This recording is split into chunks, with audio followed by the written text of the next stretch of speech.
please don't leave. Wonderful. Good night, Guy, and thanks for an awfully nice evening. Good night, darling. See you tomorrow. You haven't the slightest chance of avoiding it. Till tomorrow, then.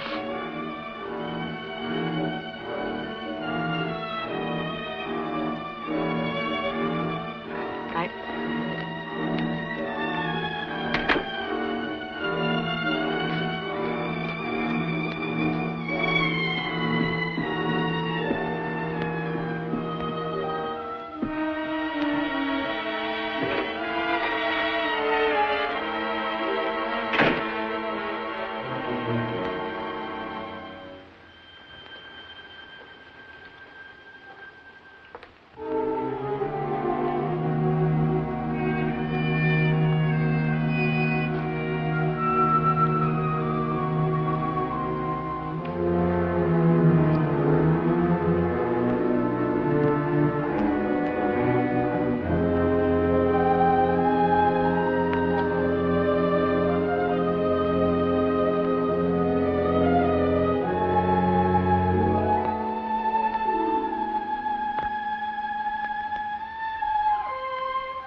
Oh, did I waken you, darling? I meant to be very quiet. Too quiet, my dear. Such overplaying of wifeless solicitude might easily be misunderstood. If you're hinting that I was sneaking in... It doesn't matter. Nothing matters anymore. The time has come when words fail to have meaning, when only what one feels is important. I'm going to kill you, Ruth. I have to. No!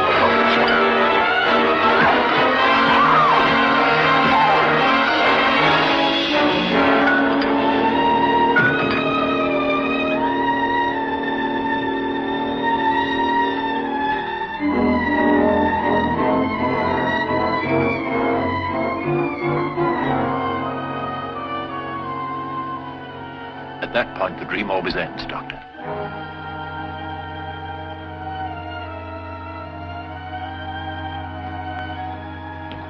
How often have you had these dreams, Mr. Bennett? Oh, 5 or 6 times. Every night for the past week, in fact. Have you mentioned them to anyone? To your wife in particular? A recurrent dream in which I brutally beat my wife with a perfume bottle is hardly a cheerful topic for the breakfast table. Hardly. Are they always the same? Always. What is your profession, may I ask? I'm a writer. Of the better type of fiction, I hope. Well, isn't it entirely possible that this dream, as you call it, is merely the subconscious development of another story plot?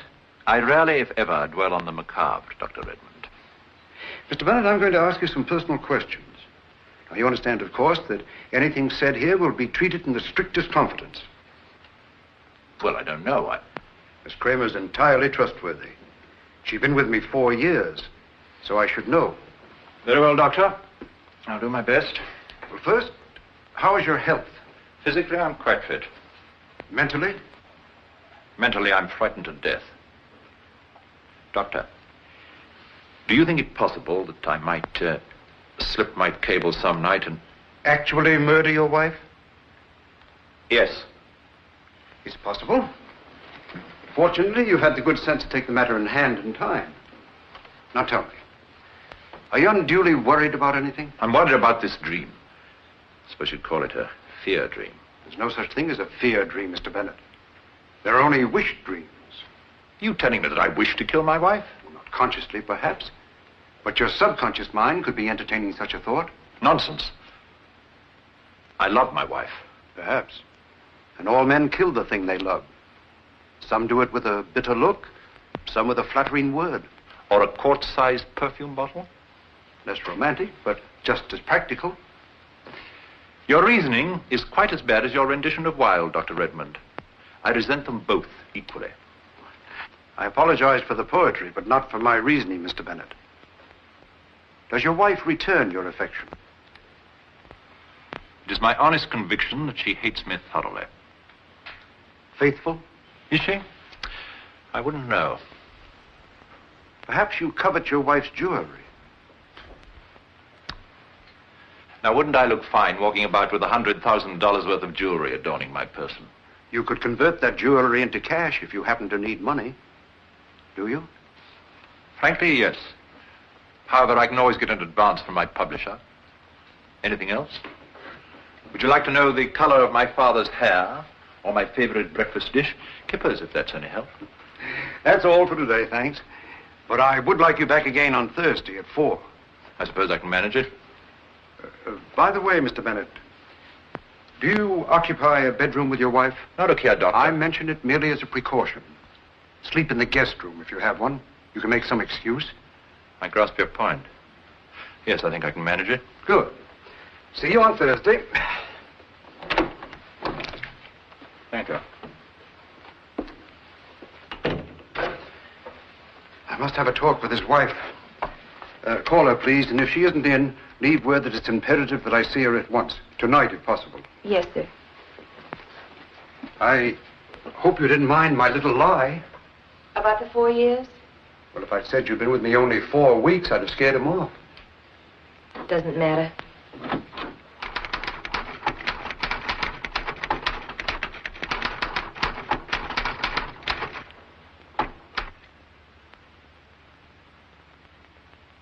Now look here, Merrick. It isn't as though I was some inconsequential pulp scribbler asking for a handout. This is Alton Bennett speaking. I've got to have at least $10,000. Is that your final answer? But...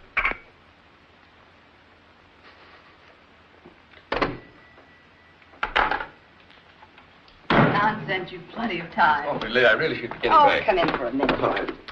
Oh, hello. Have a good day? Excellent. How about you, Baird? Any luck? Not bad, considering that we only got there in time for the last 2 races. Guy won $180 on a horse, simply because he liked the arch of his neck. That's me. Always the architect, thinking in terms of lines. Sit down, Guy. Thanks. You arrived only in time for the last 2 races? Yes, we drove down to the beach property first. Again. Well, we thought it best to have another look at the building site. It was a wonderful day, really. Wasn't it, Guy? It certainly was. I hope you know what you're doing, my dear. I know exactly what I'm doing. I'm building a beach house for my husband. So he'll have a nice, quiet place to work. Really? I was under the impression that you were doing it to provide Mr. Baird with an architect's commission. Oh, look here. Pay no attention to him, Guy. He's showing you his better side. After 4 drinks, he's really detestable. I'll be running along now, if you don't mind. Not at all. And, don't forget these. They're beginning to look a little frayed, aren't they?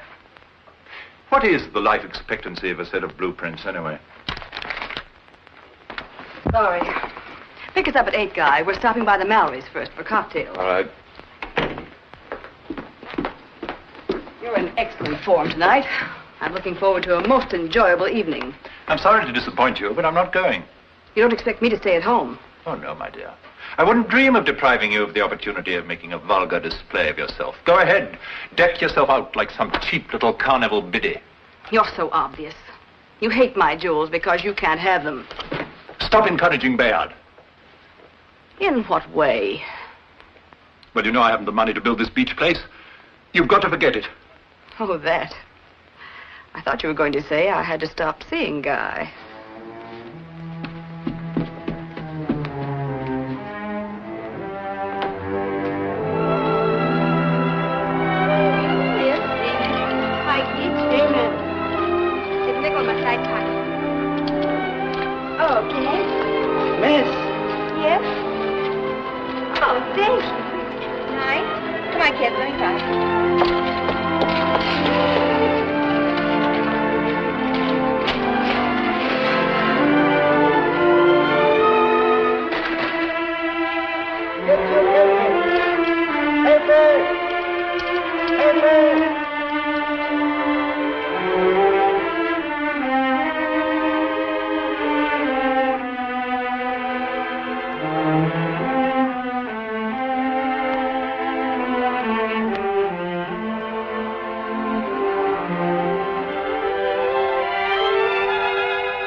Hello, Pumpkin.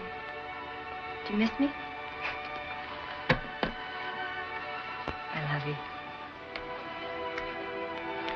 7:30. Time to go to sleep. Good night, darling.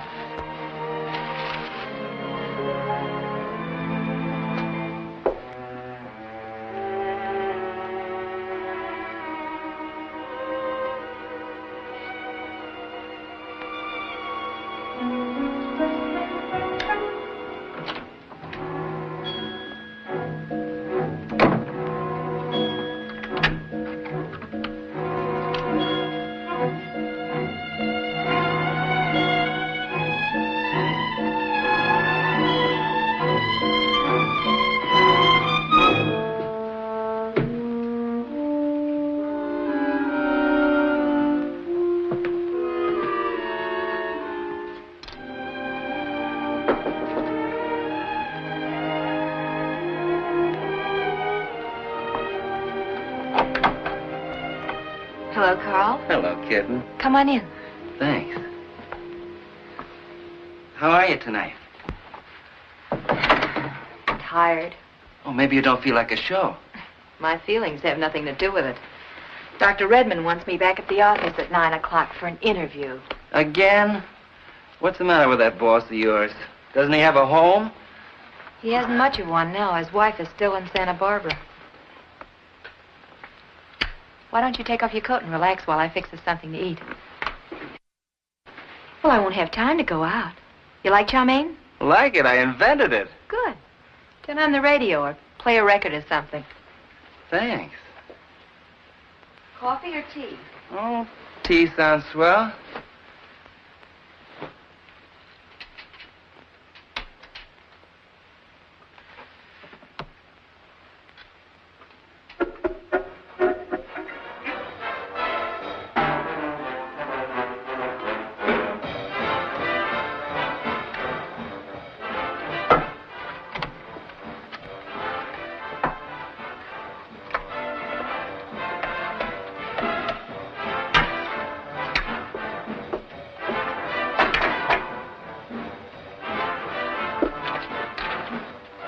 You know, a thing like this could grow on a fella.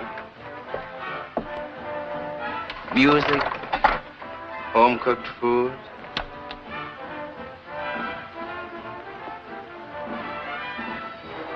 I like the smell of your hair, kitten. You'd better help me set the table. Here, put these things away, will you?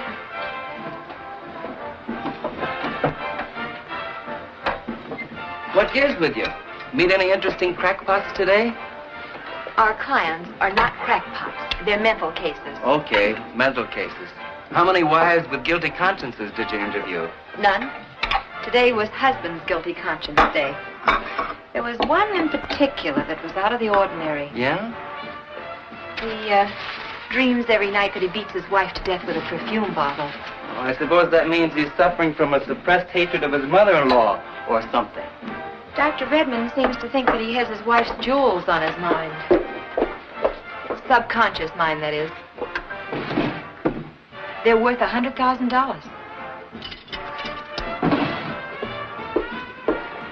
That's why I've got to go back to the office tonight. The doctor wants to have a talk with his client's wife. Can't you put something on a little less nerve-shattering? Sure.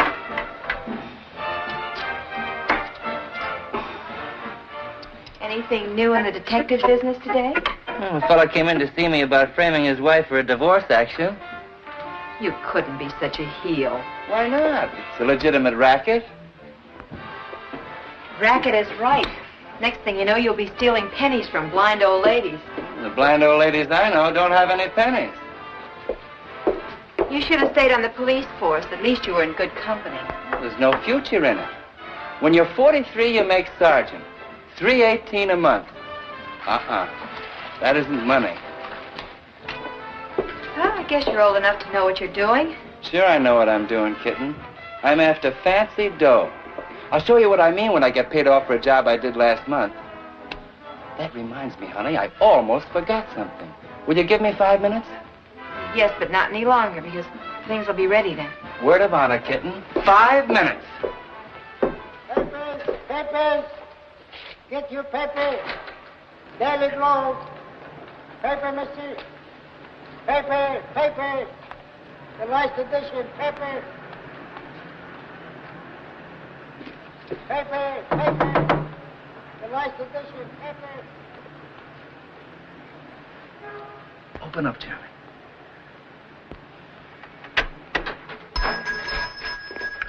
Car 69, Roger on your request. Make impressions of these quick, like Car Charlie. 61A, a 390, 636 Liberty Street, assaulting a woman. Car 12R, out to City Hall of Records. Car 14, what is your location now? I'll be back for the deuce later. Car 135T, can you handle the call? Car 43, out to the station. Car 135T, Amsterdam and 63rd, traffic accident. Papers. Paper. Get your paper here, paper.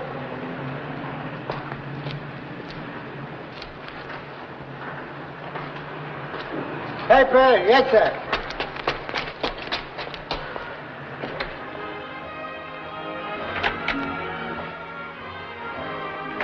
How am I doing, kitten? Hold you up? You're just in time. The chow main's ready.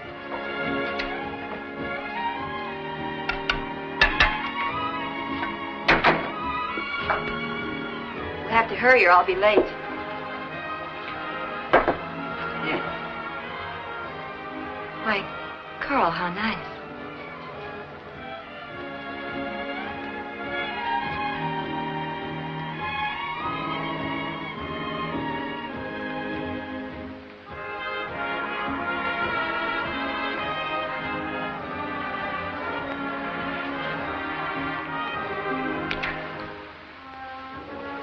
What's the matter? Don't you like me? It isn't that, Carl. I just want to make sure. I couldn't stand to be wrong a second time. Sure, kid. I understand.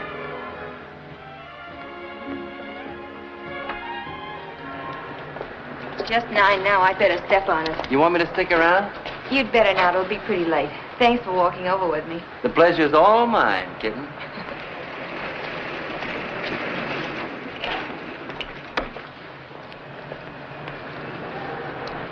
You'd better come with me, Guy. I've never met this Dr. Redmond before. All right.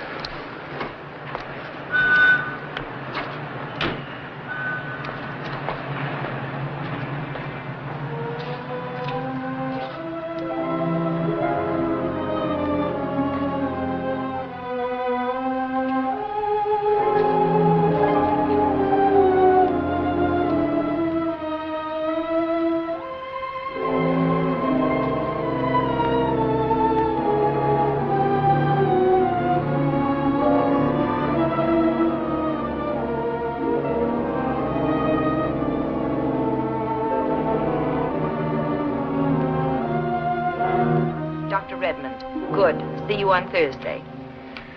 Thank you, Miss Kramer. You may go. And put the Bennett folder back in the files, please. Yes, sir. Well, Mrs. Bennett, what do you make of it? Well, the whole thing's too ridiculous for words. Alton simply ate something that didn't agree with him and passed a bad night or two. I do the same thing occasionally. And do you dream of murdering your husband, Mrs. Bennett? Oh, often. Even when I'm not asleep. No, Dr. Redmond, I'm not afraid of my husband. There's nothing wrong with him that a good night's sleep and a royalty check won't cure. Believe me. Good night. Good night, Mrs. Bennett.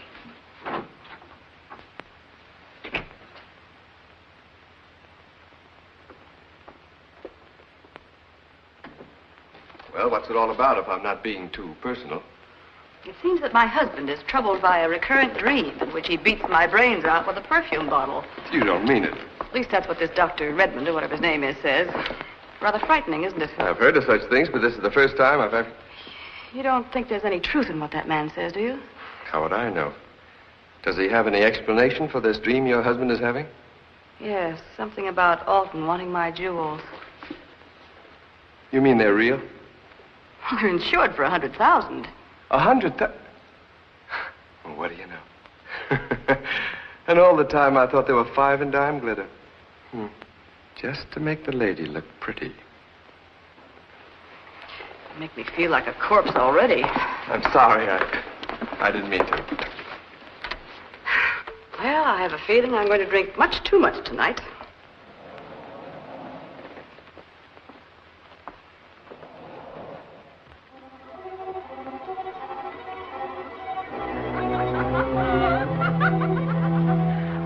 Shut up.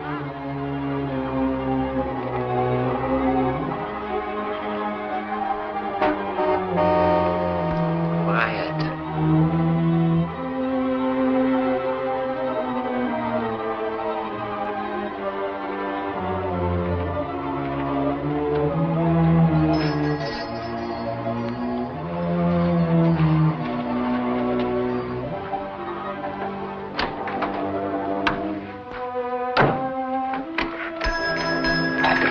Car 69, about your Car 61A, 390, 636 Liberty Street.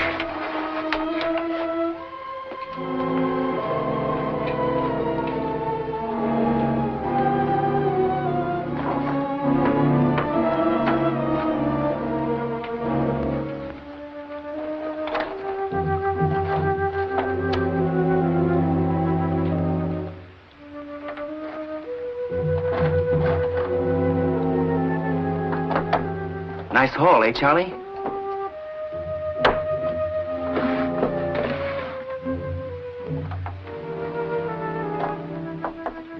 Well? What do you say, Charlie?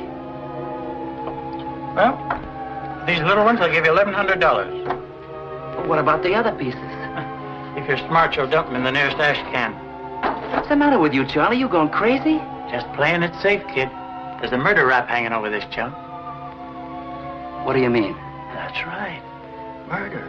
Over at the Crayford Arms. Yeah. A load of fancy rocks is missing. I heard on the police call. They'll have a list of everything. Well, you got nothing to worry about, Charlie. I didn't murder anybody for this ice. I ain't saying you did. I'm just saying this junk is hot. They're specially designed pieces, and they're registered with some insurance company. You can bet on that. Get rid of them. That's my advice. Stop playing me for a dope and give me the 1,100.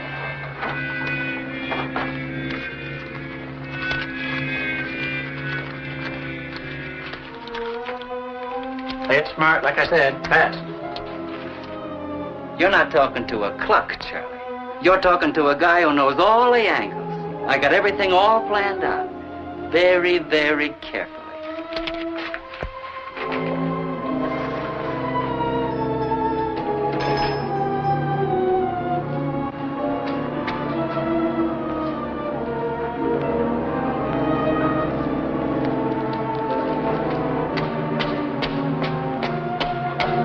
Morning, Kitten. Morning, Carl. Work late last night? Not very. See you later. Oh, Kitten. I almost forgot. Here's your money. And thanks. But you only borrowed 5. It's interest, baby. Buy yourself a present. You know, you're not half the heel you pretend to be, Carl. And you've only known me 6 weeks. Wait. Well, the extra 5 will make a payment on a coat I've been buying. You can have it back anytime you need it. Oh, I won't need it. I'm loaded. That client I was telling you about paid off this morning. It's burning a hole in my pocket. You'll find a way to spend it. That's what I'm afraid of. Oh, Kitten. You got a bank account? Yes, a batted up savings. Then do me a favor, baby. Put this away for me and dole it out as I need it. There's $1,000 here. $1,000? Are you sure you... Of course I'm sure. If I hold on to it, I'm liable to go on a binge and blow it all at once. You keep it for me. Well, okay. I'll deposit it during my lunch hour. Well, bye, Kitten. Bye.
like I say, if you'll stop using the car long enough, I can get the brakes fixed.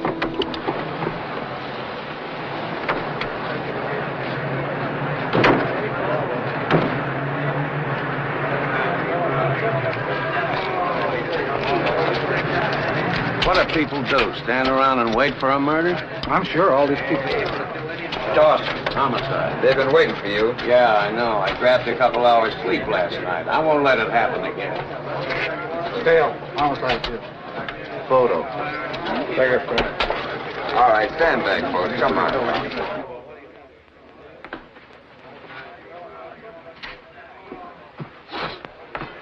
Dawson, homicide.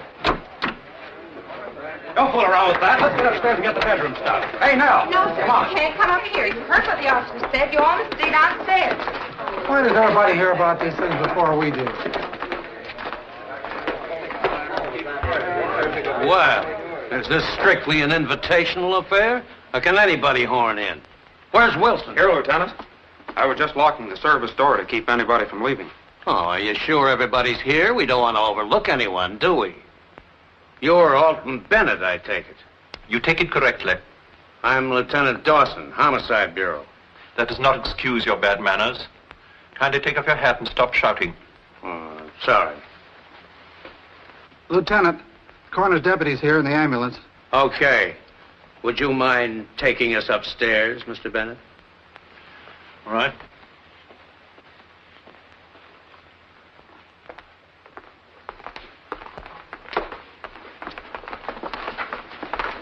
Henry, will you get me another cup of coffee? Yes. Come along, Coroner.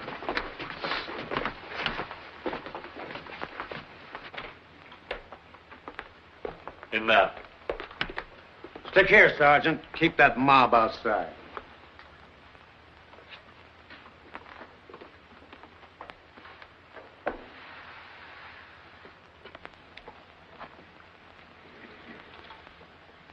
It's about time you were getting on the job, Dawson. It's him, all right.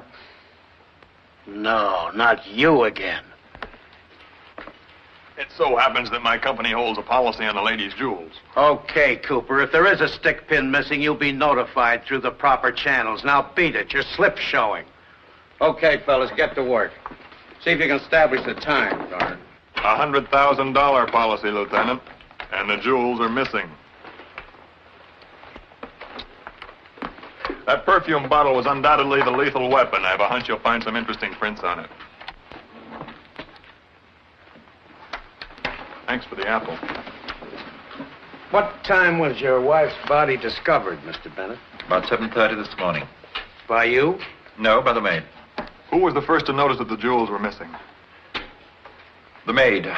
I was too shocked to notice anything. Who else was in the house at the time? The butler, Henry. Ask them both to come here. Was your wife wearing her jewelry last night? Yes? You're sure? Of course I'm sure. Can you remember the exact number of pieces that Quiet, Cooper. Did you sleep in this room last night, Mr. Bennett? No, neither bed has been used, as you can see for yourself. Well, where did you sleep? In the guest room, down the hall. Did you see your wife come in? No. Did you hear her come in? No, I was sleeping too soundly.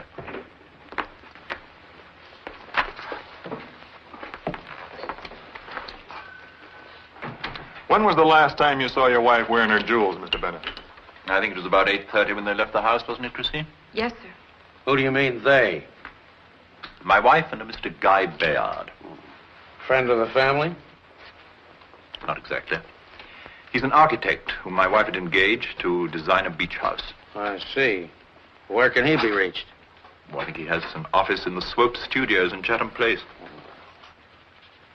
Are you in the habit of sleeping in the guest room, Mr. Bennett? No, I usually share this room with my wife. What made you decide to sleep in the guest room last night? I haven't been sleeping too well lately. You may as well know the truth. You'll dig it out sooner or later. I slept in the guest room because I was afraid. Afraid of what? Of myself. I've been having horrible nightmares lately. Terrible dreams in which I murder my wife. With a perfume bottle? Yes, that's why I knew before I went in there what I'd find. Ruth in a crumpled heap on the floor, and beside her head the perfume bottle. It was horrible. Worse even than the dreams. That's why I went to Dr. Redmond. Those dreams were driving me crazy. I was afraid of losing my mind or of doing her some harm in my sleep. Thank heaven I know it wasn't me. How do you know? I wasn't able to sleep. I asked Henry to bring me the sleeping tablets. 2 would ordinarily be sufficient, but I was desperate for relief. I took 4. Anybody witness it? Henry. Yes, sir. I even cautioned him about taking so many, but he took them just the same. Any of those tablets left? Yes, sir. I put the bottle in the cabinet. Get it.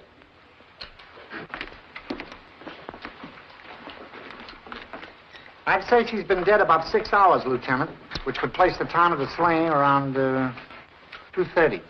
There'll be an inquest, of course, Mr. Bennett. Naturally. There's not much to go on. Some prints on the perfume bottle other than Mrs. Bennett's. We'll check them downtown. You probably find they're mine. When I went in there this morning, I picked it up and looked at it. I started to put it on the dressing table, and in my nervousness, it hit the edge of the table and slipped from my grasp. Wait outside.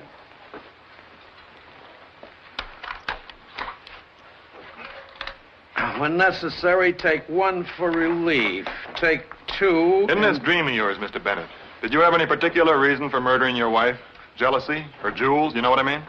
None that I could ever recall. That's why I went to Dr. Redmond. I thought he might help me. In other words, you wanted to make sure that your story of the dream was put on the record. I don't like the insinuation, Mr. Dawson. I went to Dr. Redmond, a psychiatrist, for help. Not, as you seem to imply, to establish an alibi. In a murder case, Mr. Bennett, anybody that crossed your wife's path is a suspect. I may want to talk to you again. You mean I'm not under arrest? Not yet. But until these tablets have been analyzed, I wouldn't leave town if I were you.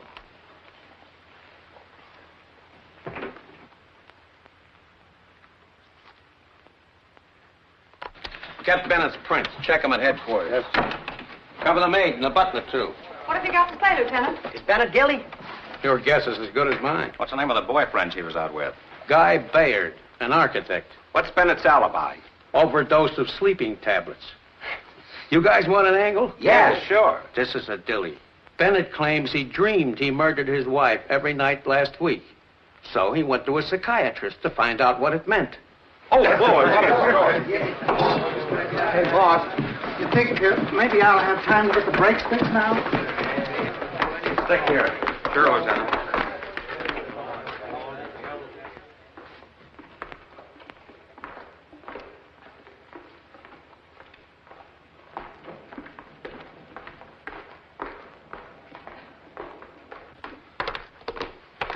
That says private.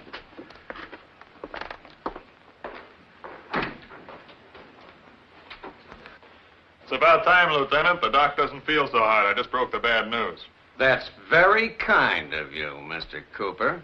I don't know what I'd do without you. This is Lieutenant Dawson, homicide. Dr. Redmond. I can't believe it. It's too fantastic. And yet I had a feeling this was going to happen. That's why I called Mrs. Bennett here, to put her on her guard. Sergeant Fail, homicide, too. About that dream of Bennett's, Dr. Redmond, did you keep a transcript of it? Well, yes, in my files. But I may as well tell you that the transcript is missing. Well, who has access to your files besides yourself? My secretary, Miss Kramer. Where's she? I sent her home. She had a bad headache. I wasn't feeling too well either, so I canceled my appointments and let her go. Where does she live, Doc?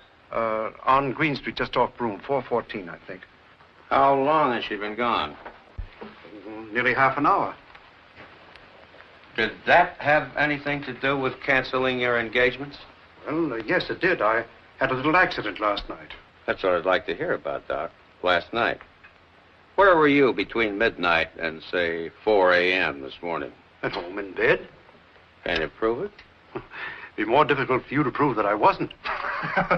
When Bennett told you his dream, Doctor, did you get the feeling that he was interested in his wife's jewels? Well, he considered them vulgar, well, at least in bad taste. Well, was Mrs. Bennett wearing her jewelry when she came here last night? Will you close your trap about those jewels? When we find the murderer, we'll find the jewels. And vice versa, maybe. Quiet. How did you get that bump on your head? Well, after my interview with Mrs. Bennett, I went for a walk. And crossing Gramercy Park, I slipped and struck my head. Well, speaking of Mrs. Bennett, was she alone? No, she was with a Mr. Bayard. Well, where was he while you were talking with Mrs. Bennett? In here. Could he have heard anything that was said between you two? Well, I'm not sure. The door was closed. Well, go in there and say a few words in a conversational tone, just the way you were talking with Mrs. Bennett. Close the door after you. And sit in the same chair, too, please.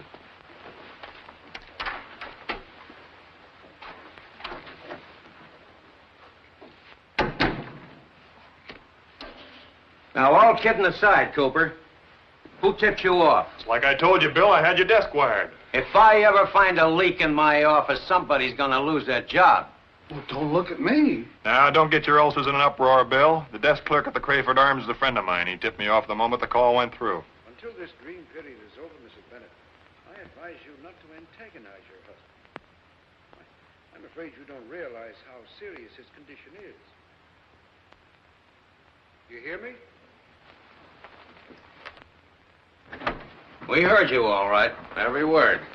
Okay, Doc, that takes care of you for a while. Now, about this secretary of yours. How long has she worked for you? 4 weeks. What kind of references did she have? Excellent. Still got them? I think so. Yes. Here they are.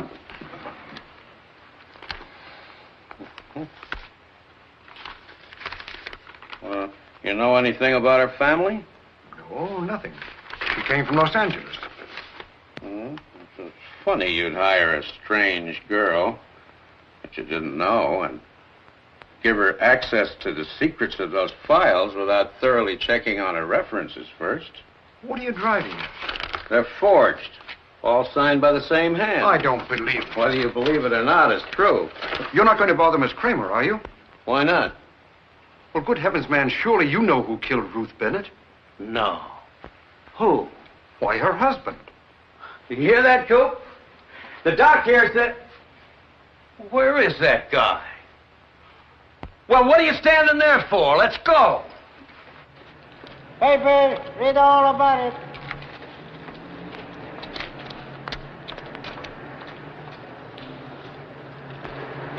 Papers, papers.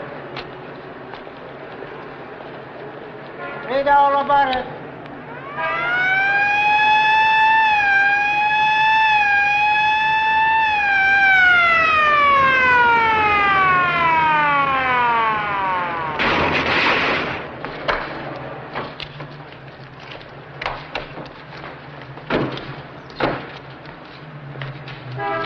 See what I mean? We're just lucky, that's all.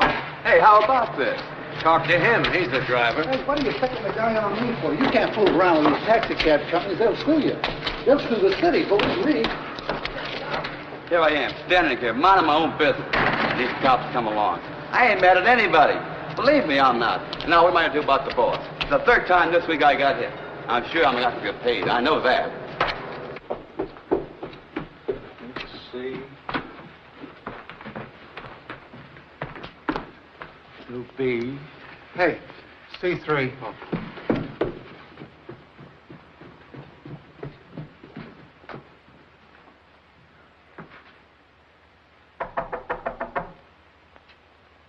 I'm the guy they call on the carpet. I don't blame you for... Thank you. Wasn't that Cooper? Now, look here, Cooper, you... I beg your pardon. Oh, won't you come in? Thanks. Miss Kramer, may I present my colleague and bosom companion, Lieutenant Dawson of Homicide. Lieutenant, Miss Kramer. I'm pleased to meet you, Miss Kramer. How do you do? Sergeant Fail, homicide, too. You'll have to excuse the place. This is cleaning day. Won't you sit down? Thanks. Dr. Redmond said he sent you home with a bad headache. I'm glad it's better. Yes, I feel much better since I had a cup of coffee. And very good coffee, too, I might add. I suppose Chum here has told you the news. I was shocked to hear about Miss Bennett. She was a beautiful woman. How long have You can skip the preliminaries, Lieutenant. Miss Kramer has already given me the pertinent facts, such as age, birthplace, favorite sports, likes Gershwin, and that she's not married. I'll do the questioning for the police department. You just stick to your insurance investigating. Thank you, Mr. Cooper. Who had access to those files besides you and Dr. Redmond, Miss Kramer? No one. What time did you get home last night? Oh, about 10. Were you the last one to leave the office? Dr. Redmond and I left together. You came from Los Angeles, didn't you, Miss Kramer? That's right. Who'd you work for out there? Oh, several different people. Firms. I see. Well, why did you come here? Well, I got tired of California. I wanted a change, that's all. Everyone needs a change once in a while. You might try it yourself sometime. Just what do you want to know, Mr. Dawson? Just one thing, Miss Kramer. When you came here to look for a job... Yes? Were you running away from something? No. Then why did you have to forge references? Forged? Yeah, Junior. You got a bad habit of running off too soon. You ought to learn to stick around. Well, Miss Kramer? Get out, Mr. Dawson. You too, Mr. Cooper. Okay. But those references were forged, Miss Kramer. And crudely at that. I was hoping you'd explain without forcing my hand. I don't want to book you on suspicion of murder unless you make me. But there's nothing to explain.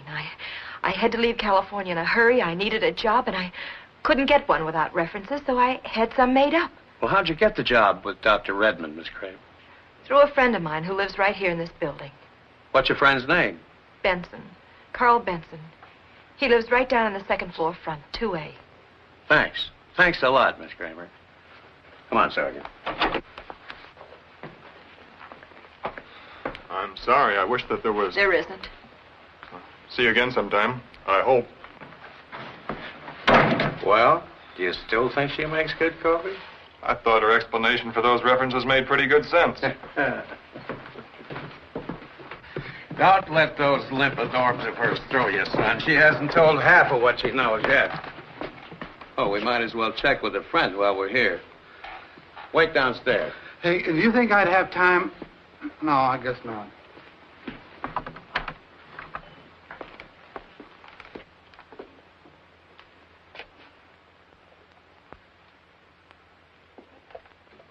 You Carl Benson? Yeah. I'm Lieutenant Dawson, homicide. This is Joe Cooper, investigator for underwriter's casualty. Well, glad to know you, Lieutenant. You too, Cooper. How are you? Sit down, grab a chair. Here. Thanks. You mind if I finish shaving? Go ahead.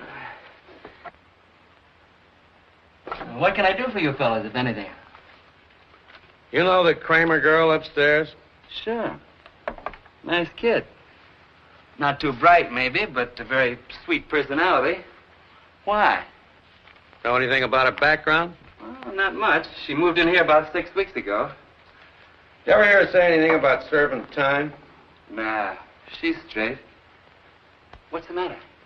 Oh, nothing. I was just thinking about some water. What do you use for a... Oh, I got it. Here, let me fill it up for you. No, never mind. I don't like that faucet water. You writing a bond or something on her, Cooper? No, I'm working on the Bennett case. Maybe you heard about it. Oh, yeah, I was just reading about it in the paper. The Bennett dame got knocked off. Yeah, that's right. I get it. Your company holds a policy on the missing ice? Yeah. Say, in case you didn't know it, this thing stopped up. It's probably empty. I'd never touch it myself. No, there's water in it, all right. It's full right up to here. Here, let me pour you a real drink. I'll skip it. How do you figure the kid upstairs in this? You got her a job with Dr. Redmond, didn't you? Yeah, that's right. I heard about the opening and took her up. For a slight commission. Any idea who fixed up her references? No. Why? They were phony. Phony? How do you like that? Say, you don't think the kid's mixed up in the murder, do you? Well, she had access to the files, and she knew about the dream. She and Bennett and Redmond. And Baird. Don't overlook him. Say, maybe you got something. Maybe that's the way to lay your dough. Straight across the board on Baird, the dame's boyfriend. Look, if I get a lead on this case and help break it, will underwriter's casualty pay off? You? Yeah, sure. I used to be on the force. I'm in business for myself now, in a small way, private investigations. Ask him. How about it? Oh, I'm in no position to commit the company, but I suppose they'd pay up to 10% on $100,000, the insured value of the jewelry. Well, who can laugh at 10 grand? This is where I go to work. I'm sure glad you fellas dropped in. Always glad to talk shop with some of the boys. I'll be seeing you. Yeah. So long. So long, then. So long, Cooper. Drop in anytime.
Hello, kitten.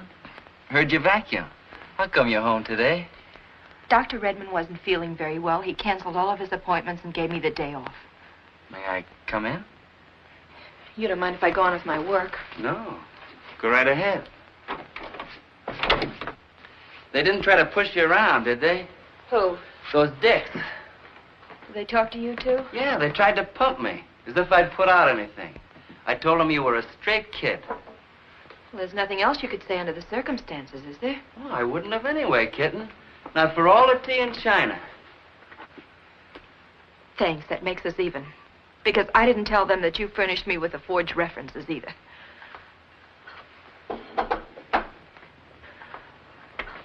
You know what I think? No, what? I think the husband bumped her off, don't you? I don't care whether he did or he didn't. I've answered all the questions I'm going to for one day, Carl. Now, will you please leave so I can finish my work? Sure, kitten. Sorry I bothered you. You want anything from uptown? No, thanks. If those dicks come around again, tell them to get lost. I'm sorry I'm so grumpy. It's okay. Be seeing you.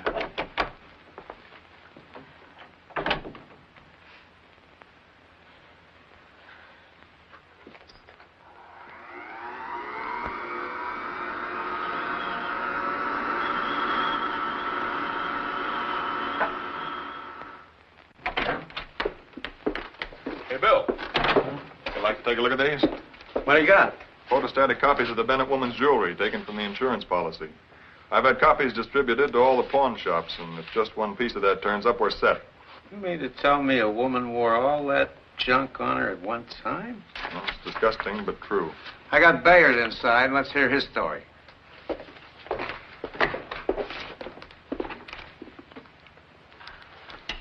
Give us an overall picture of your movements, Mr. Bayard, from the time you went out with Mrs. Bennett till, say, around 6 in the morning. No reason why I shouldn't. I called for the Bennetts around 8:20 and learned from Mrs. Bennett that her husband wasn't going. I'd gathered that had words over it. Anyway, we went to the Mallory's for cocktails, and Mrs. Bennett asked me to go along with her to Dr. Redmond's office. She had been in gay spirits until after we left there, but then she became moody and wanted to drink. Did you hear what Dr. Redmond said to Mrs. Bennett? Enough to know they were discussing a husband. It wasn't until after we left that she told me about the dream business. I might add, she seemed rather frightened. Well, where'd you go then? Back to the Mallory's, but Ruth thought it was dull and got up a party to go night clubbing. We went to the Blue Heron. Go on. Well, Mrs. Bennett got kind of high and made such a scene that the management asked us to leave. Now, look here, Bear. Just a minute, Mr. Bennett. Go on. I don't drive myself, so I put her in a cab and took her home. However, she kept arguing until she got me worked up to the point where, well, frankly, I could have cheerfully throttled her. When we got to her apartment house, I think it was around 2 o'clock, I told the driver to wait and took her in. She had a little trouble finding her key and wouldn't let me help her. Finally, she found it, and I opened the door.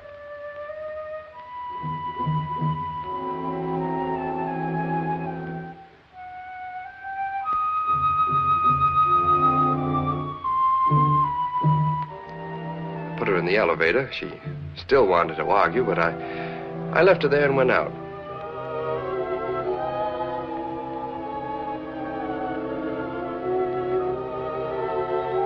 I got in a cab and drove away.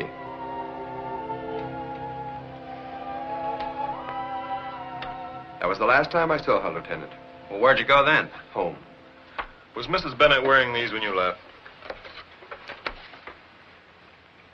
Yes, I recognized most of them. All except that signet ring there, but she'd hardly be wearing that. Hardly. Did anybody see you take Mrs. Bennett home? There was a fellow in the lobby talking to a girl. I believe he lived there. I've seen him several times.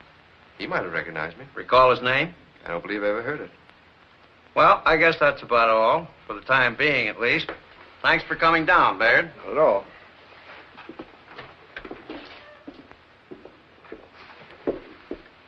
He's lying about Ruth.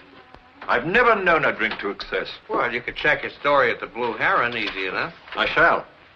And if Guy Baird is lying, he shall answer to me, not to the police.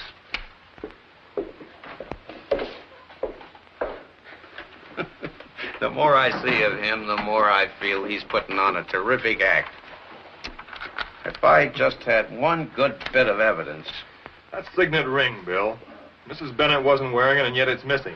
Now, only 3 people knew where she kept her jewelry. Her husband, the maid, and the butler.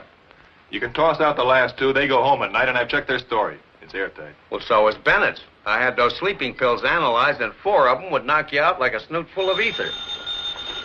Unless maybe the system had become immune from repeated doses, and according to the butler, that wasn't the case with Bennett, Dawson. Yeah? Yeah, well, yeah, Stell, but of course I'm busy, Stell. Well, why don't you send Judy? Oh, she's practicing the piano. Well, no, don't stop her. Let her get it over with before I get home. Yeah, bread, yeah, pound of tomatoes, ground round. Yes, I'm writing it down, Stell. Yeah, goodbye. Immune, Bill, immune. You got something. Yeah, I have. I got a headache. Well, good night, fellas. Good night, boss. I'm going home. Ground, round, tomatoes. Bill, come over to the police dispensary with me first. I got an idea. Ah, it's too late for ideas, son. I want to get a good night's sleep. It'll only take a minute now. Come on. Yeah. Yes, Stell. Well, sure, but just ground round. Well, yeah, I thought it was something round.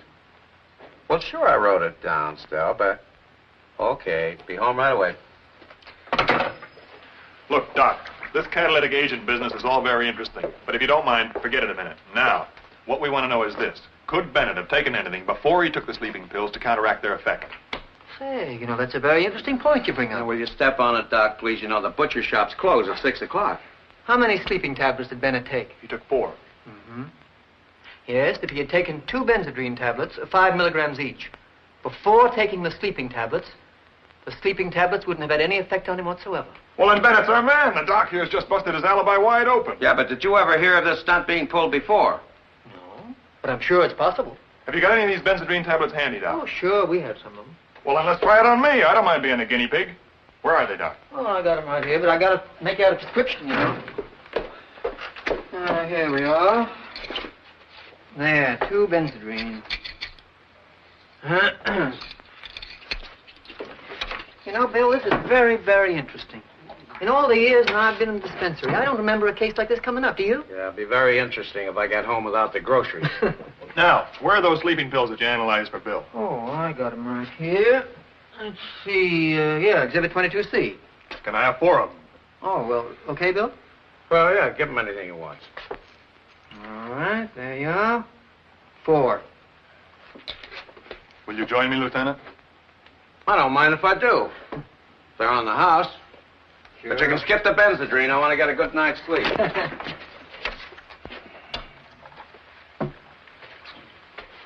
Now we'll see if Bennett could have stayed awake in spite of his having had those sleeping pills. Now, if you fellas will excuse me, I'll go home and get a good night's sleep. What are you doing here? Oh, there's a pawn shop on Green Street that reports picking up a piece of the Bennett jewels. There. I thought I'd tell you. You thought? Well, what are you waiting for? Let's go. Thanks a lot, Doc. We'll let you know how this makes out. Right. See you later. It's one of Mrs. Bennett's, all right. The family crest ring. What name did she give? Jane Smith. But that doesn't mean anything. That's a popular name in the pawn shop. Ever see her before? No, but I got an idea she lives in the neighborhood. She was carrying a black and white striped jacket and a black skirt on the cleaner's hanger. That's an idea, son. We'll search every cleaning establishment in the neighborhood. I'll take care of this. What's the trouble with you? You feel sleepy? No, I feel fine. I took benzodrine first, remember?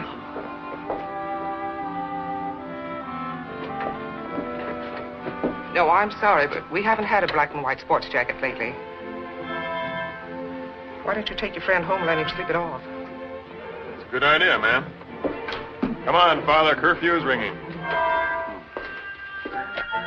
Sort of a black and white sport outfit. Black and white sport outfit. Yes, I remember that. Yes, it went out this afternoon. Very nice young lady. Bill, do you hear that? Have you got the lady's name and address? Let's see. Yes, Kramer is the name. She lives up the street in the brownstone, second from the corner. What did I tell you, kid? An inside job. Huh? Come on. If you don't mind, I'd like to take along that slip. It's all yours. Thanks.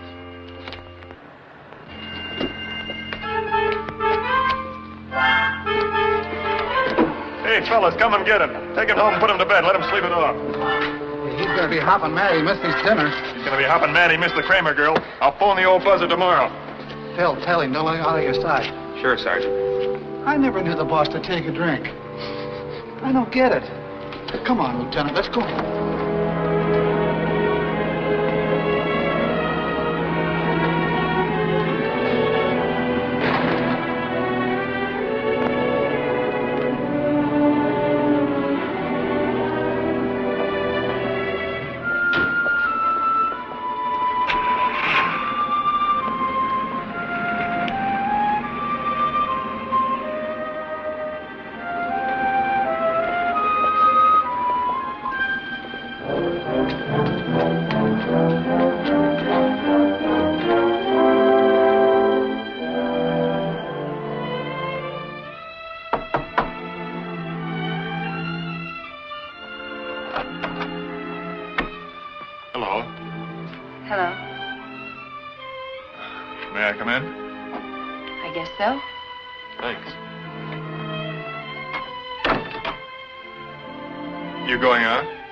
Moment. I'm just trying on a new coat.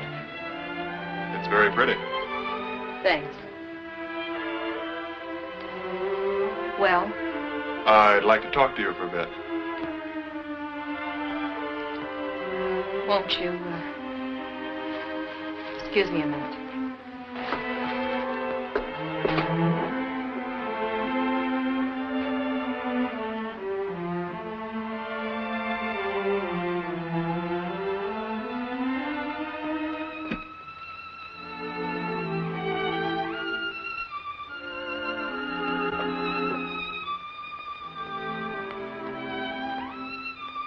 What do you think?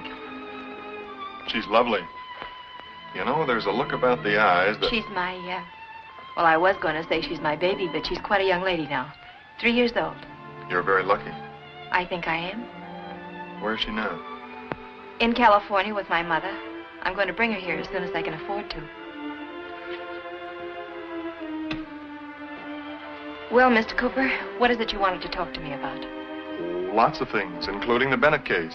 But why don't we gab over a plate of spaghetti? I know a Nice, quiet little Italian place right near here. Who doesn't? How about it? All right.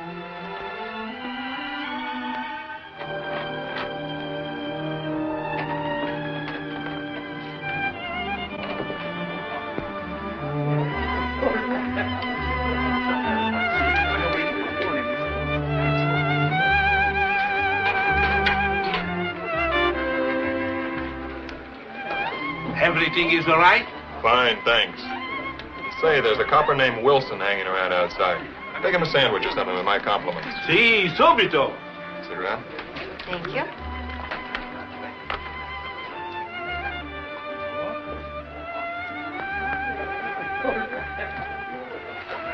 The boys at the Homicide Bureau are really beginning to take you seriously. What about you? Well, I was wondering if I wasn't taking you too seriously myself. You said you weren't married, and so I... You didn't bring me here to ask me about that, did you? No, not altogether. I wanted you to straighten me out on a few things. For instance? This, for instance. Did you ever see it before? Why, that's a ring I found in my apartment. Where did you get it? From the pawnbroker. He notified the police department the moment it turned up. You mean... To recoin an old bromide, it's part of the missing Bennett loot. Oh. When did you find it? This afternoon when I was cleaning my apartment. I showed it to the landlady, but she didn't know who it belonged to. Then I asked Carl, and he said it was worth $8 or $10, so... So? Well, I only owed $8 more in this coat I'm wearing, and... You believe me, don't you? Yes, I believe you, but the question is, will Dawson? He's a tough nut to crack once he gets his mind set. And he has his mind set on me? Well, he thinks you're mixed up in it somewhere. Mrs. Bennett's murder? Oh, that doesn't mean a great deal. Dawson suspects everybody until he finds the guilty party. Now, who was in the apartment today besides you, Dawson, and myself? Carl. Carl Benson, the fellow I told you about. And who else? Mr. Bennett. Oh? What was he doing there? Well, from what I could gather, he was checking up on his wife's movements the night she was murdered. Were they there before or after you found the ring? Before, I think. You sure? Yes, I'm sure. Good. You know, we better be going if we want to catch that second show.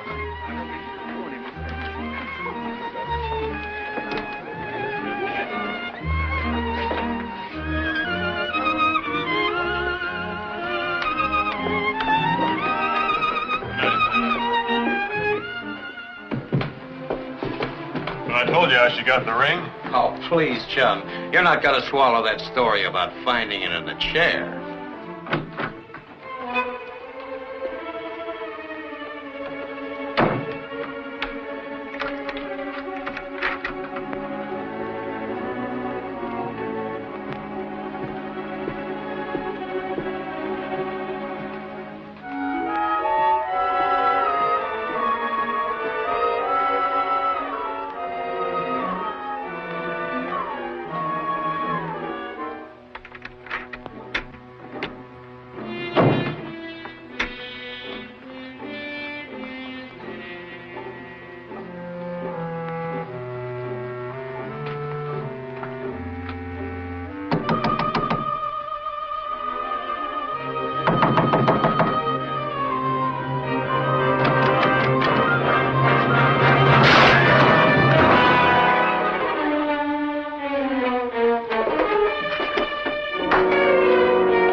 Lieutenant. Don't tell me that was you who just knocked on that door there. Well, what'd you think it was? Oh, I didn't think. I just left, but quick. How are you, Dawson? Okay. Come on in. Thanks.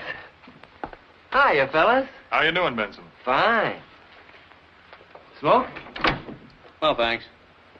What were you looking for? Anything in particular? No, just snooping. Find anything interesting? Well, underwriter's casualty might just as well fork over that 10 grand right now. You mean you found a lead? The dame showed me a gold signet ring. Said she found it in the overstuff there. Oh, what about it? It was part of the Bennett jewelry. I recognized it. From the description in the papers. Why didn't you notify us? I was hoping to find the rest of it first. I waited till she went to work and then came up here. Well, we know about the ring. It was reported from the pawn shop where she hocked it. Oh, well, then she's our girl, all right. Take a look at this bank book. Miss Kramer. All right, she has a bank book. What's so strange about it? Deposit of $1,000 made yesterday. That's what's so strange about it. Where'd you get that? In the desk there. And you tell me she couldn't make a payment of $8 on a coat? It doesn't add up, does it? Why, with this bank book and the ring, we can throw the works at her. Fix the room up, boys. Where are you going? To pick up the Kramer girl, of course. Come on. Okay, boys. Load up. I gotta fix this lock.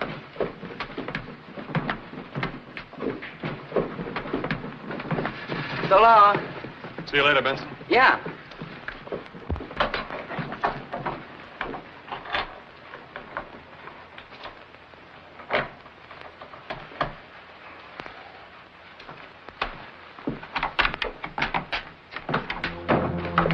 Why don't you come along, Benson? This is your show, you know. Well, thanks, Lieutenant, but I've got something to attend to first. Okay, but you better hurry up. You might miss the fun. Don't worry, I wouldn't miss this.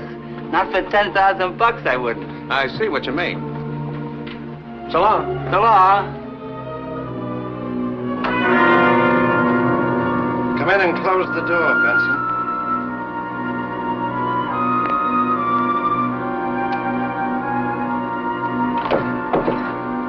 Turn around.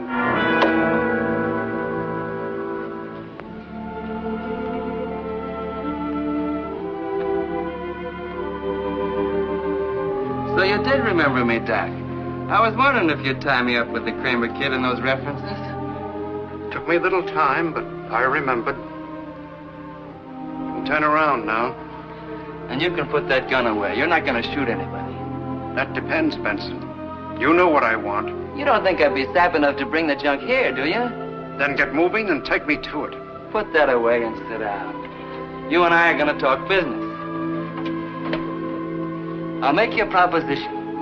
And what makes you think I'll listen? Because you're that kind of a guy, Doc. Only you ain't really a doc. You're a phony. And what's more, you killed Mrs. Alton Bennett. Doc. That'd only make 2 murders with nothing to show for it. All right. I'm willing to trade. But first, I'd like to know how you found out about the Bennetts and my intentions.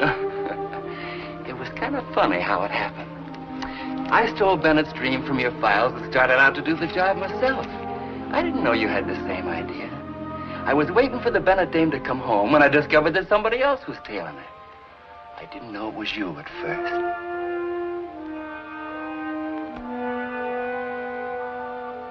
I couldn't help noticing that whoever it was, he was watching that apartment house the same as me. He came by a couple of times. And then when a taxi drove up, he walked down the street fast, like he didn't want to be caught there, and stopped by a lamppost near the corner.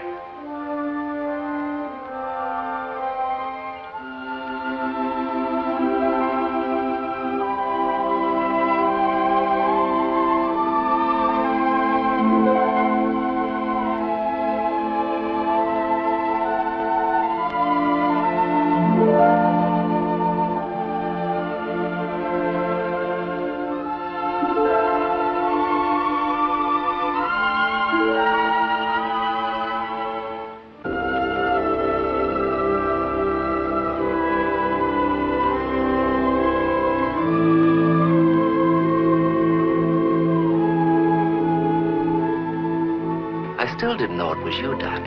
But I figured something was up when you started hot-footing it toward that pool hole on the corner. That was when it hit me that maybe somebody else had the same idea I had. So I followed you. And holy smoke, it was you, Doc. Well, it didn't take no great brain to figure out what you were up to. So I says to myself, take it easy, Benson. Let Doc do it. I knew he was phoning the Bennett woman. You wanted to get in the easy way.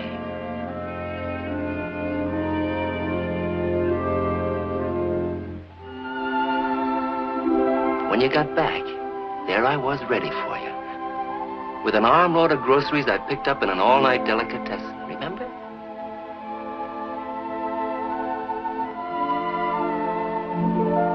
You fell for it and held the door open for me. There was a couple standing in the lobby.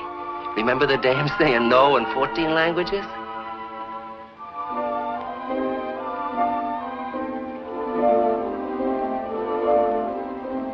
You were in there an awful long time, but I didn't mind waiting because I knew what you'd have when you came out.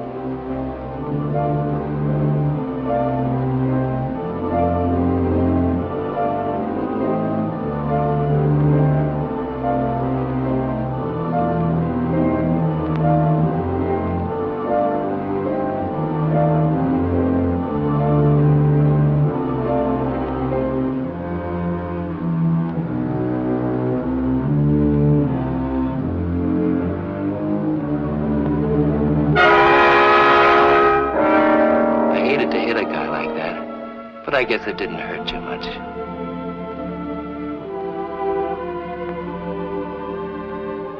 I looked in the briefcase and sure enough, it was all there.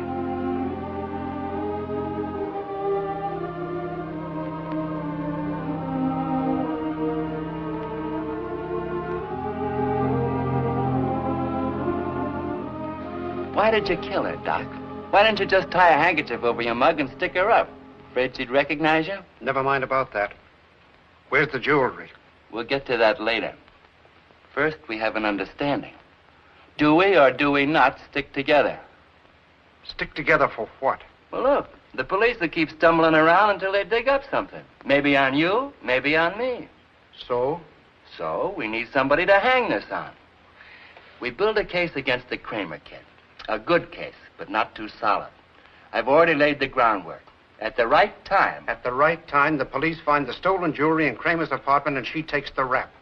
What do we get out of that? Well, we save our necks and collect 10 grand for recovering the stolen goods. We can cash in for 40,000. Don't kid yourself. There ain't a fence in town that'll handle this junk with a murder rap hanging over it. I know. I tried. All right, so I take it out of town. What do you suppose I risked my neck for? Now, hold it, Doc. We play it my way, or we don't play. All right. What's the next step?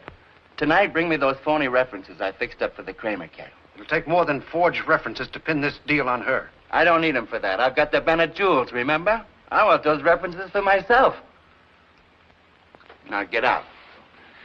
I've got important business to attend to. Tonight, Doc. About 9. All right. I'll be here at 9.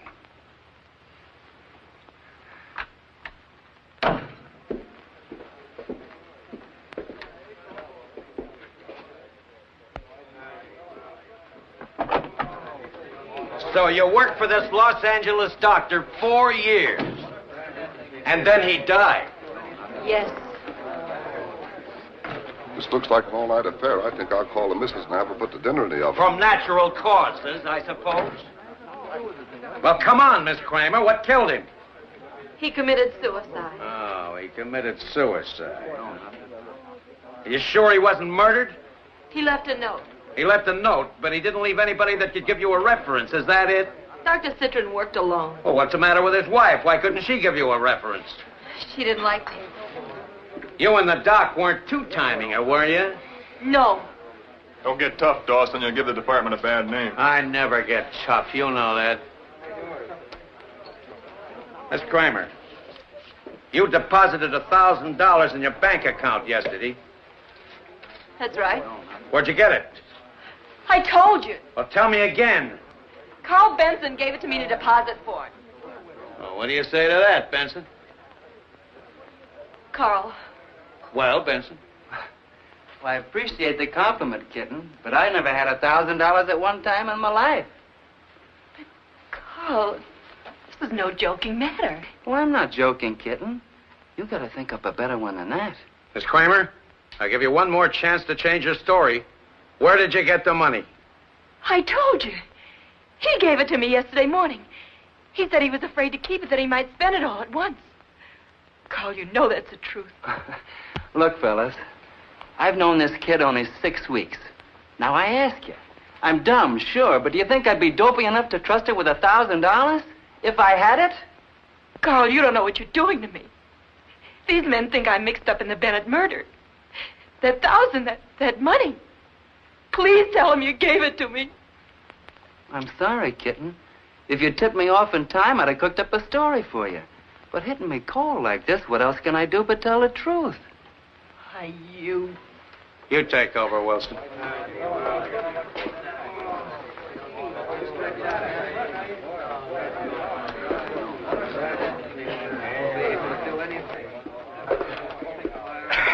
Tough nut, that kid. She can think up more lies than the diplomat. Did it ever occur to you she might be telling the truth? Oh, come on, chum, please. She'll break any minute now. You gonna book her? Well, when I do, I want an ironclad case. I get it. You won't have an ironclad case until more of the stolen jewelry turns up, huh? That's right. I wish we'd done a better job on an apartment of hers. Why, she could have an elephant hidden there. What do you say if I give it the once-over? Say, that's an idea. While we keep the dame entertained here, you give her place a thorough shakedown. If you do the job right, there's no telling what you might turn up. Leave it to me, Lieutenant. You got a key? Sure. I still got a skeleton I packed when I was on the force. Well, get going. We'll wait here till we hear from you. And if you find anything, we'll be right over. Right. Hey, did you sign those papers yet? What papers? Why, those. Here's a pen. Oh. Let's see. Yeah. That's right there. Where the cross is, right? All right. Uh-huh. Right there.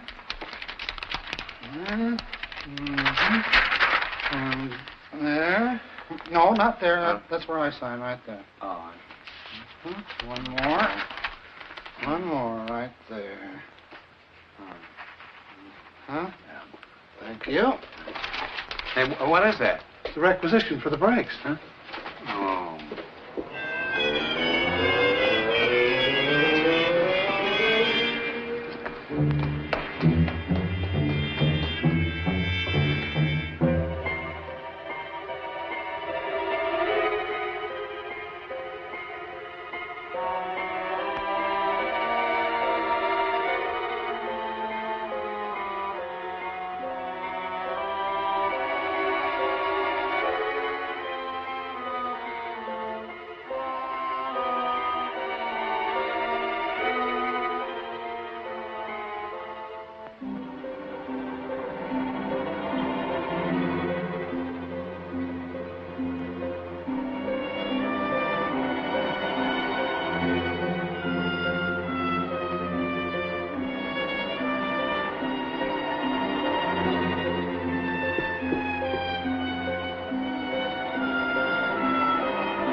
Give them to me, Benson.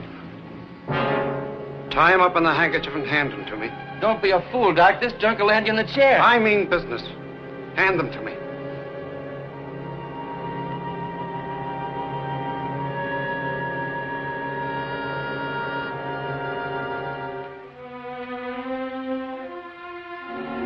There you are. Now, get in that closet. Close the door.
Even money? Dawson speaking. Yes? You did? Good boy, Benson. I had a feeling you'd find something.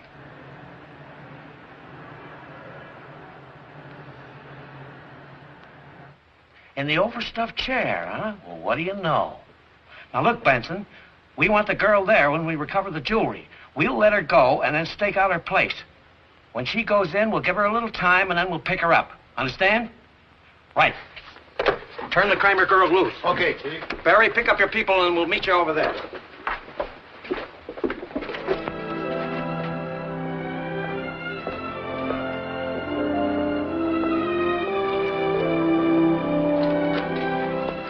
Oh, good evening, miss.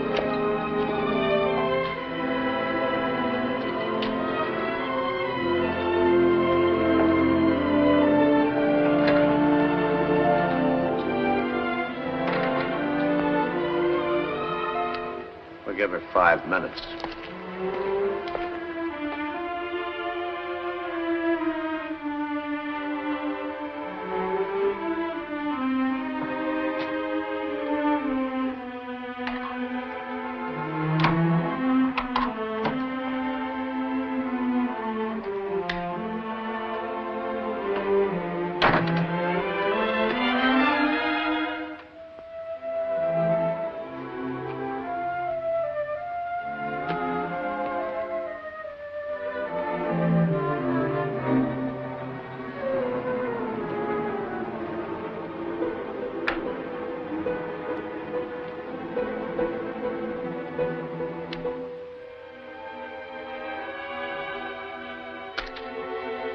Hello, honey.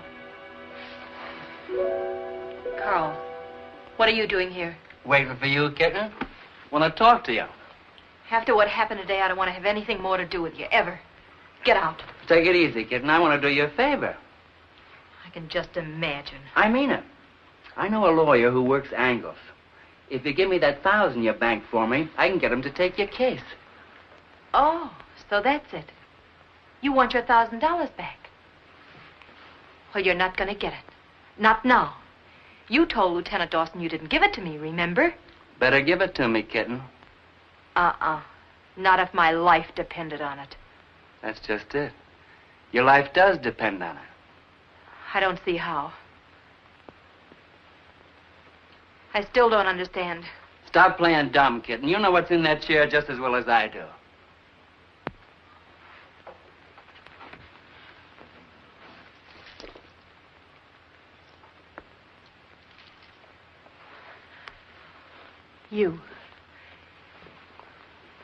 You murdered Mrs. Bennett. You killed her. The sparklers will be found in your possession, kitten. You'll have a hard time explaining that. Don't you come near me. It all ties together now. You giving me the $1,000 to bang for you. Planning the ring in my apartment. Telling me to sell it so it would be traced back to me through the police. Got it all figured out, haven't you, kitten? No, I can't understand why you're doing this to me. I've never hurt you. Somebody has to be the fall guy. Somebody always has to be the fall guy in a case like this. And anyway, the cops were already breathing down your neck. Take it easy, kitten. I don't want to get rough with you unless I have to. You're going to stay right here until Dawson comes. You can't get away with this, Carl. I'll tell him things I've never said before. I'll tell him it was you who forged those references for me. How you tried to pump me for information concerning Dr. Redmond's clients. That you knew all about Mrs. Bennett's jewelry and her husband's dreams. I'll tell him everything I know, and when I can't tell the truth anymore, I'll start lying like you did. I'll tell him that you told me you were going to rob Mrs. Bennett, and you offered to split the money with me if I'd give you information. They'll take you too, Carl! You're right, kitten. I got to change my plans. Instead of finding you here, they'll find you lying in the alley, a suicide. You wouldn't. When they ask me how it happened, I'll tell them you jumped out the window when you learned you were going to be arrested.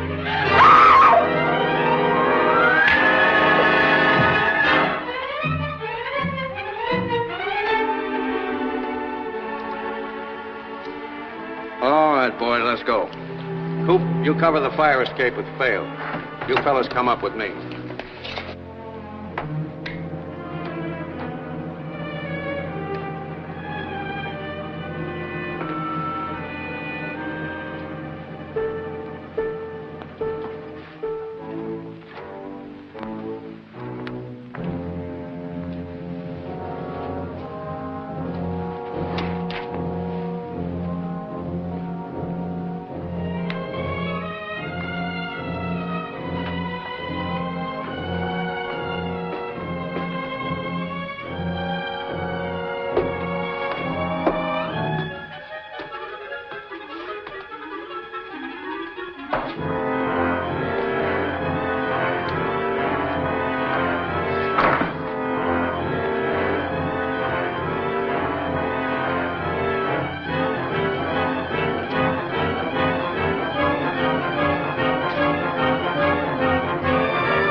Stop it, you little fool. Behave yourself.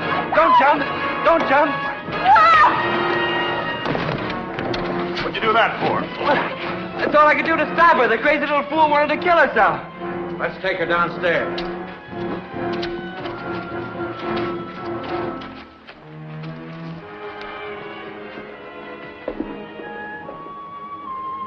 Check.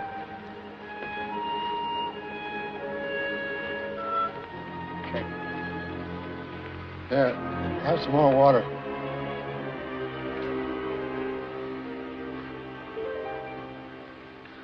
Feel better now? Yes, thank you. Too bad, kitten. I'm sorry. Really sorry. Take it easy, kid. Is everything here? Yeah, everything except the diamonds that Charlie bought. Charlie? Who's Charlie? The key maker downstairs.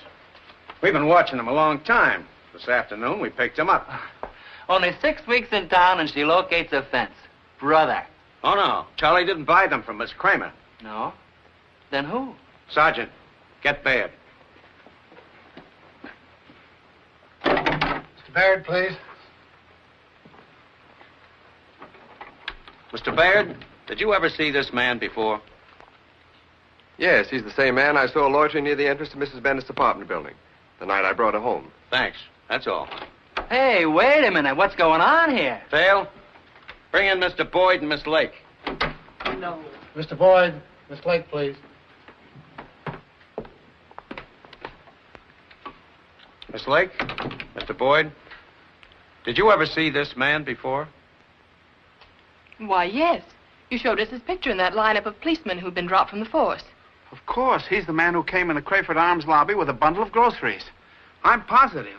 He dropped a package and I picked it up for him. Okay, so I was there. I was following the Bennett dame for Doc Redman. That's a lie. It's true. I swear it is. That's right, Benson. Keep on and you'll lie yourself right into the chair. You're under arrest. Under arrest? For what? For breaking the health and sanitation laws. You got a nasty habit of sticking gum in public places. Stop clowning, Lieutenant. What's the charge? Why, you poor, dumb fool. Murder. Murder? No. No, I didn't kill the Bennett dame. It was Doc Redmond who killed him. Let me go, I can prove it. The Doc's your man. The Doc.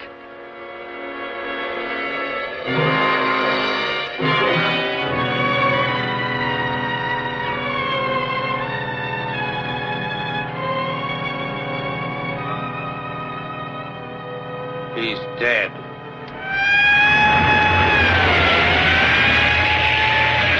Yep. I've never known a congenital wise guy yet that didn't outsmart himself. They always bear down too hard. Now, you take that ring, for instance. Well, the minute it showed up, I knew it was a plant. And who else but Benson? If you'll stop patting yourself on the back 2 seconds, I'll tell you something. We're going to have new brakes tomorrow. Oh, yeah? Say, that's fine. Do you think these will hold out till tomorrow? I had to give these up to get new ones. You never saw so much red tape. You mean now? This very moment? This car? They don't know won't hurt them. Look, sweetheart, I don't want to appear to be inquisitive or anything like that. But just how do you propose to stop this buggy? Oh, we'll worry about that when the time comes. How does it feel now?